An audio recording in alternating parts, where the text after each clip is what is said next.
तो रविंदर जी, जो कंपनी के बारे में आपको जानकारी नहीं है कि 22 अगस्त 2014 को कंपनी बंद हुई थी और 2 फरवरी 2016 को जजमेंट आया था। मिल गई फाइल, निवेशकों के हक में जजमेंट आया था कि समस्त चल संपत्ति को नहीं, बयान के साथ उसमें ही लिखा जाता है ना, हमें कोई साक्ष्य नहीं देना, पत्रावली आज आप जो लड़ाई लड़ रहे हैं, ये लड़ रहे हैं इस बट्स एक्ट के तहत। ये एक्ट कब बना? 2019 ये एक्ट बना 2019 में। 202 के बयान को 2014 से 14-15-16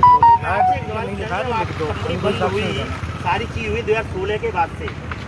तब से आपने क्या प्रयास किया? क्या आप पहले पूर्व में किसी संगठन से जुड़े, किसी के कहीं धरना दिया? पहले हम किसी के साथ क्यों नहीं जुड़े आप? पहले किसी की जब समस्या तो 2015 से चल रही थी, आज आप 2024 में बैठे हुए हैं, जबकि सेबी ने जारी कर दिया, 15,000 का भुगतान किया, 19,000 का भुगतान भी सेबी कर रही है। कुछ नहीं देना की मैं बात कर रहा हूँ। तो ये बताइए कि फिर आप 2022 मैंने तो लिख दिया था, तभी बोल दिया था मैंने आपसे, जब आप 15, 16, 17, 18, 19, 20, 21 आप कहाँ रहे? अरे लिखवा दो यार, एक डेढ़ काम का लग जाएगा। जो पल्स में हम काम करते थे, हाँ। तो पल्स में हमें सब लोगों का अपना भुगतान करा दिया हमारे पास। चलो ठीक है, धन्यवाद।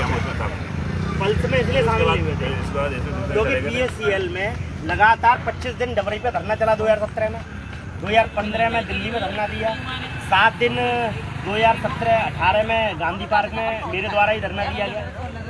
तो मेरा मूल प्रश्न ये है कि जब कंपनी इतनी चल रही थी तो आप अपने लिए लड़ रहे थे उस टाइम भी, तो आज भी आप अपने लिए लड़ रहे हैं? अभी तो जैसे हमें तो नहीं, सारी कंपनी सबके लिए लड़ रहे हो ना, तो इसमें क्या, मैं आपसे एक प्रश्न पूछा, क्या इस आपके बट्स एक्ट में PACL का कोई लाभ है या नहीं? PACL के निवेशकों का सभी कंपनियों को लाभ है। PACL के निवेशकों का कैसे लाभ है मुझे बताएंगे, फिर मैं बताऊंगा क्यों लाभ नहीं है। हमको ये लाभ है कि जितने लोगों का भुगतान नहीं मिला है तो इसके क्या माध्यम इसके से तहत मिल जाएगा? सब लोगों को मिलना चाहिए। नहीं, मिलना नहीं चाहिए। आप एक्ट की बात कर रहे हैं, ये हो गई बरवाली। मिलना चाहिए तो सामाजिक बात होगी, सब कहते हैं कि मिलना चाहिए। तो लोड़ा कमेटी बनाने उससे भी नहीं मिला क्योंकि नहीं, लोड़ा मैं जो कह रहा हूँ मेरी बात है,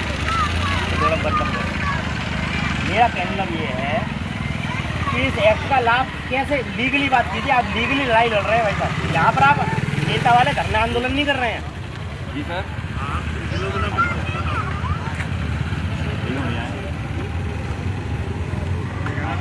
हाँ अभी बैठ गए,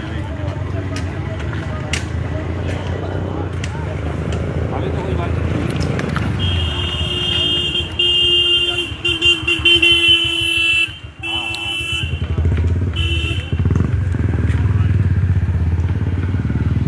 भाई आपने अपने 3 मांगे रखी है: भुगतान की गारंटी की अधिकार पाबंदी और निर्दोष एजेंटों को सुरक्षा, सम्मान, रोजगार, पुनर्वास का भारतीय खर्च मिले। तो मैं, आप लीगली बैठे हुए हैं ना, इस किताब को इस एक्ट के तहत बैठे हैं ना। देखिए, एक होता है राजनीतिक धरना, हम किसी पर कुछ भी आरोप लगा सकते हैं। एक होता है लॉ के तहत।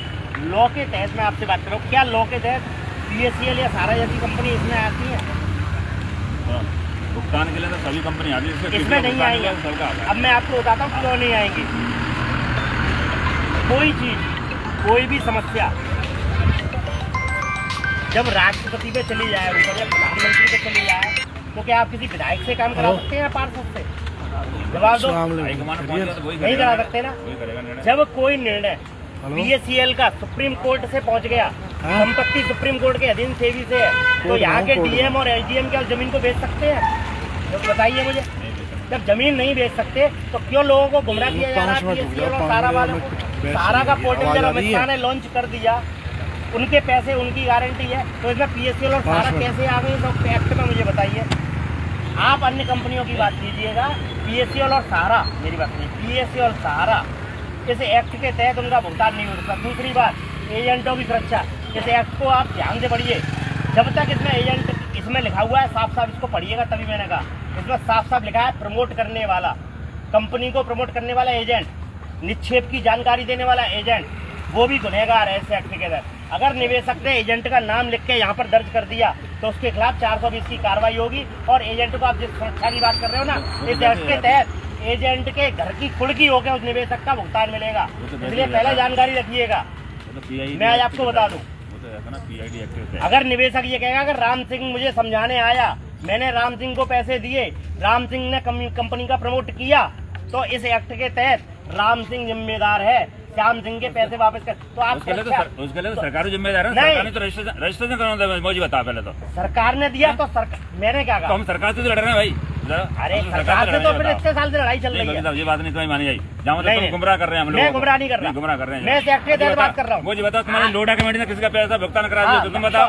हाँ तो लोडा सरकार ने करा दिया तो बताओ, इसके लिए लड़ाई हम सरकार से हमारी, मेरी बात तो मैं भी वही, ये बात हम नहीं मानेंगे, इस बात को नहीं मानेंगे हम। मैं भी वही कह रहा हूँ कि सरकार देखो इसमें तुम गुमराह कर रहे हो। गुमराह नहीं कर रहा हूँ, इस एक्ट में साफ साफ लिखा है। अरे हम तो मैं इस एक्ट में दिखा, एक्ट एक्ट रहने दो, आप दिखाई दो, इसे एक्ट के तहत कर रहे हो ना। सरकार ने जब रजिस्ट्रेशन कंपनियों को दिया और सरकार ने बंद करा दिया तो भुगतान कौन देगा मुझे बताओ? तो मैं वही तो मैं भी वही सरकार देगी ना देगी, तो तभी तो कह रहा हूँ सरकार हम तो उससे लड़ रहे हैं बस। नहीं मेरी बात, मैं भी इसीलिए लड़ रहा हूँ साथ। तो वही तो बात कह रहे हैं। कितने साल हो गए लड़ते हुए? मुझे कितने साल हो गए?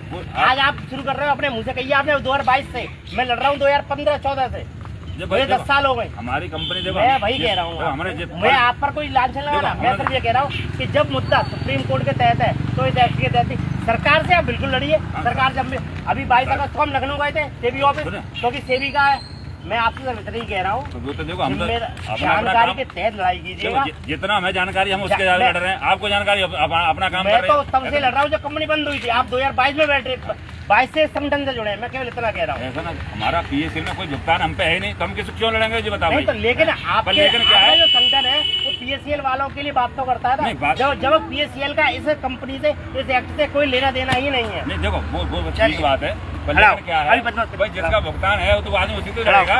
हम तो सरकार से लड़ रहे हैं भाई बराबर। सरकार पे जब सरकार ने रजिस्ट्रेशन दिया, साथियों सरकार ने बंद करा दिया। अच्छी बात है कि निवेशकों के लिए लड़ना चाहिए, मेरा मकसद किसी भी तरह से हतोत्साहित करना नहीं, मैं सिर्फ उस जानकारी की तहत बात कर रहा हूँ कि जो बड्स एक्ट 2019 बना है कानून 2018 के बाद से, यह कानून सिर्फ उन कंपनियों पर लागू होता है जो 2018 के बाद 19 के बाद यदि किसी प्रकार का फ्रॉड करती है।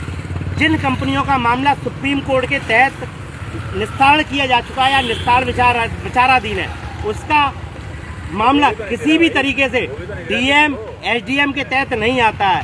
अतः मैं यही केवल बताने के लिए आया कि पीएससीएल और सहारा का मामला किसी भी तरह से डीएम साहब के निस्तारण करने हेतु नहीं है, क्योंकि ये मामला direct Lodha committee supreme court के अंतर्गत विचाराधीन है। उन्होंने इसके लिए एक कमेटी बना दी है जो कि जमीनें बेचने का काम करेगी।